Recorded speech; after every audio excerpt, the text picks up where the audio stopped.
அன்பு நட்புகளுக்கு இனிய வணக்கம்.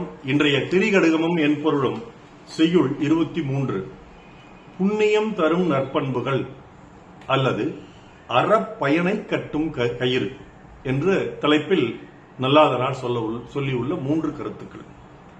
தானம் கொடுக்கும் தகைமையும்,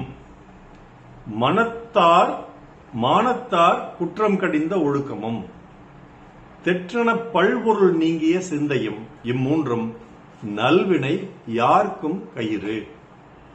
தகுதி அறிந்து தானம் கொடுக்கும் பெருமனது, மானமுடன் வாழும் பெரியவர்களால் கண்டித்த தீய ஒழுக்கம் நீக்கி நல்ல ஒழுக்கத்துடன் வாழ்தல், தடுமாற்றத்துடன் மேலும் மேலும் வேண்டும் என்ற பல பொருள்களின் மீது உள்ள பற்றினை நீக்கிய சிந்தனை. இந்த மூன்றும் அனைவருக்கும் புண்ணியம் அளிக்கும் நற்பண்பு கயிறுகள். எதுக்காக இந்த பாவம் புண்ணியம் இதெல்லாம் பார்க்கணும்? அது பாவம்பா, செய்ய வேண்டாம்ப்பா, இது புண்ணியம்பா, செய்யணும்பா அப்படின்னு நம்ம சொல்லுவாங்க.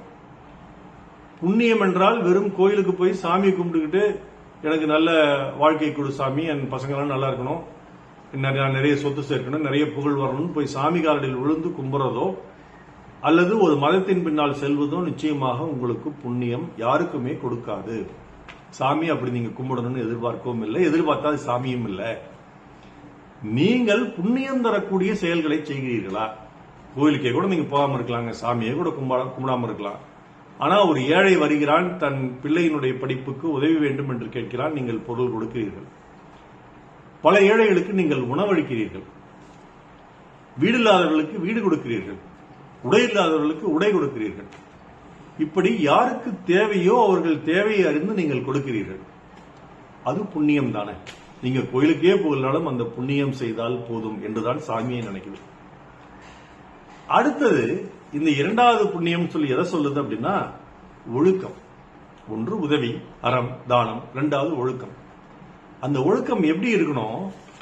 மானத்தார் குற்றம் கடிந்த ஒழுக்கமா இருக்கணும். நம்ம இது ஒழுக்கம், இது ஒழுக்கம் இல்லைன்னு நினைச்சு கூடாது. நம்ம இன்னைக்கு இதுல போய் நம்ம ஐக்கியமாகிறோம், அதனால நமக்கு பொருளாதார உதவி கிடைக்குது, அது நம்முடைய ஒழுக்கம், நாம் சிறந்த ஒழுக்க சீரர் என்று நினைத்துக் கொள்ளக்கூடாது. மானத்தார்கள் இந்த ஒழுக்கத்தை ஏற்றுக்கொள்வார்களா? நீங்கள் சூழ்நிலைக்கு தகுந்தபடி பணத்தாசையால் பொருளாசையால் நீங்கள் விலை போகிறீர்கள் என்று அந்த மானத்தார்கள் கடிந்து கொள்வார்களா? அப்படி அந்த மானத்தார்கள் கடிந்து கொள்வார்கள் என்றால் அந்த ஒழுக்கத்தை விட்டுவிட்டு நல்ல ஒழுக்கத்தை தேர்ந்தெடுக்க வேண்டும். பொய் பேசுதல் தவறு என்று மானத்தார்கள் கடிந்து கொள்கிறார்கள். அப்பொழுது உண்மை பேசும் நல்லொழுக்கத்தை எடுத்துக்கொள்ள வேண்டும். சுயநலமாக இருப்பது தவறு என்று மானத்தார்கள் கடிந்து கொள்கிறார்கள். அப்பொழுது பொதுநலமாக இருக்க வேண்டும். எந்த சூழ்நிலையிலும் நேர்மையுடன் நடக்க வேண்டும் என்று மானத்தார்கள் நேர்மையுடன் நடக்காதவர்களை பார்த்து கடிந்து கொள்கிறார்கள். அப்பொழுது நாம் நேர்மையாக நியாயமாக அறத்தின்பால் நடக்க வேண்டும். இப்படி நடந்தோம்னா இதுவும் நமக்கு புண்ணியத்தை கொடுக்கும். கோயிலுக்கு போய் சாமி கும்புறதை விட, சர்ச்சுக்கு போய் கும்புறதை விட, மசூதிக்கு போய் கும்புறதை விட இதுவும் அதிகமான புண்ணியத்தை கொடுக்கும். அதெல்லாம் பண்ணுங்க, வேண்டாம்னு சொல்லல. அது பண்ணிட்டு இது பண்ணாம இருந்தா புண்ணியம் கிடையாது. ஆனா அது பண்ணாம இது பண்ணாலுமே புண்ணியம் உண்டு. அதையும் பண்ணிட்டு இதையும் பண்ணா பெரும் புண்ணியம் உண்டு. ரெண்டுமே பண்ணாம இருந்தா பாவம் தான் உண்டு. இது இரண்டாவது. மூன்றாவது, தெற்றன பல்பொருள் நீக்கிய சிந்தையும் சொல்றார். மாறுபாடுடன், தடுமாற்றத்துடன், இந்த பொருள் நல்லா இருக்கு பாரு, அந்த பொருள் நல்லா இருக்கு பாரு, இந்த பெண் நல்லா இருக்கா பாரு, அந்த பெண் நல்லா இருக்கா பாரு, இந்த புறம்போக்கு நல்லா இருக்கு பாரு, அந்த புறம்போக்கு நல்லா இருக்கு பாரு, இந்த ஆத்து மணல் நல்லா இருக்கு பாரு, அந்த ஆத்து மணல் நல்லா இருக்கு பாரு என்று தடுமாற்றத்துடன் போய் எல்லாவற்றிலும் ஆசை வைத்திருக்கக்கூடிய அந்த சிந்தனை இருக்கக்கூடாதுங்கிறார். அந்த சிந்தனை இல்லாத ஒரு பண்பு தான், ஒரு குணம் தான் உங்களுக்கு புண்ணியத்தை கொடுக்கும். அப்படி எல்லாவற்றின் மேல் ஆசைப்பட்டு மனம் போனபடி வாழ்ந்தோம் என்றால் நிச்சயமாக அது புண்ணியத்தை கொடுக்காது, பாவத்தை தான் கொடுக்கும்.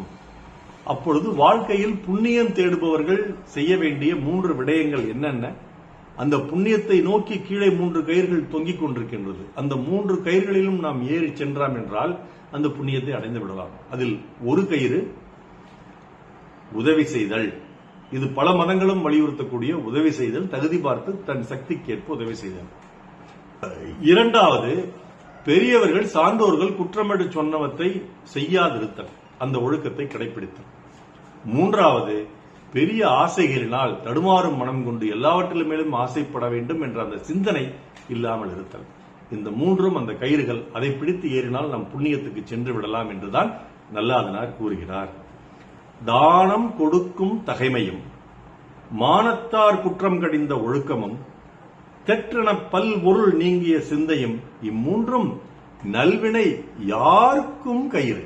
நாள் சிறக்க நற்றமிழ் வாழ்த்துகள். மருத்துவர் ராம செல்வரங்கம், ரிஷினை திரளையா, வழிக்கிடம், சேலம், கள்ளக்குறிச்சி, அரூர், ஈரோடு, கணவாய், நாளோடு நன்றி. டாக்டர் செல்வரங்கம் குரல் யூடியூப் சேனல் ஷேர் பண்ணுங்க, லைக் பண்ணுங்க, கமெண்ட் பண்ணுங்க, சப்ஸ்கிரைப் பண்ணுங்க. வணக்கம்.